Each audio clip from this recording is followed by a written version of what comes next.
মা চেয়েছিল মেয়েটা রান্না শিখুক, কিন্তু যতই চেষ্টা করুক সে কখনো ঠিকভাবে শিখতে পারলো না। এই নিয়েই একদিন মা তাকে খুব বকাঝকা করে। মেয়েটার মনে হয় সে তো এখনো অনেক ছোট, তাহলে মা এত কঠোর কেন? ঠিক সেই সময় হঠাৎ মায়ের মুখ দিয়ে রক্ত বের হতে শুরু করে। তখনই বোঝা যায় তিনি একটা ভয়ঙ্কর রোগে ভুগছেন। মরার আগে মায়ের একটাই ইচ্ছা ছিল তার মেয়ে যেন নিজের পায়ে দাঁড়াতে শেখে, তাই তিনি নিজের সব সঞ্চয় মেয়ের নামে করে দেন এবং ট্রান্সফারের কাগজটা লুকিয়ে রাখেন মেয়ের প্রিয় পুতুলের ভেতর আর চুপ করে বলে দেন এটা কাউকে বলবি না। তারপর তিনি ধীরে ধীরে চিরঘুমে তলিয়ে যান। কিন্তু মেয়েটা বুঝতেই পারে না, তার মনে হয় মা শুধু ক্লান্ত হয়ে ঘুমিয়ে পড়েছে। সে মায়ের ঠান্ডা শরীর ছুঁয়ে দেখে আর কাপড় আঁকড়ে ধরে মায়ের পাশেই ঘুমিয়ে পড়ে। এদিকে মা তখন আর জীবিত নন, তিনি হয়ে গেছেন এক অসহায় আত্মা। সে শুধু নিজের মেয়েকে দেখতে পারে কিন্তু ছুঁতে পারে না। প্রতিদিন রাতে মেয়েটা মায়ের পা ধুয়ে দেয়, তার সাথে গল্প করে, কিন্তু মা আর কোনোদিনও সাড়া দেয় না। মেয়েটা ভাবে মা এখনো তার উপর রাগ করে আছে, আর সেই ভুল ধারণা থেকেই সে রান্না শেখা শুরু করে। এদিকে বাড়ি থেকে অদ্ভুত গন্ধ বেরোতে শুরু করলে প্রতিবেশীরা খবর দেয় তার বাবাকে।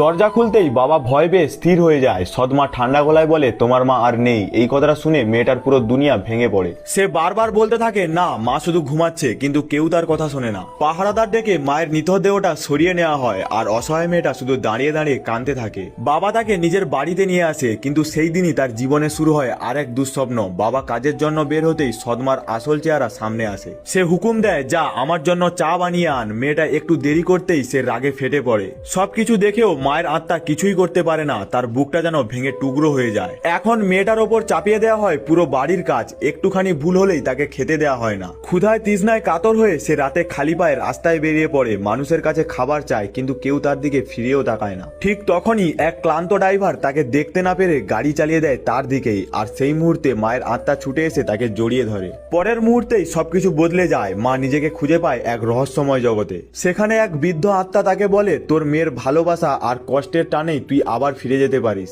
এরপর হঠাৎ মা চোখ খুলে দেখে সে একটা হাসপাতালের বিছানায়, আর তার পাশেই শুয়ে আছে তার মেয়ে। কিন্তু এবার তার চোখে শুধু মায়া নেই, জ্বলে উঠেছে প্রতিশোধের আগুন।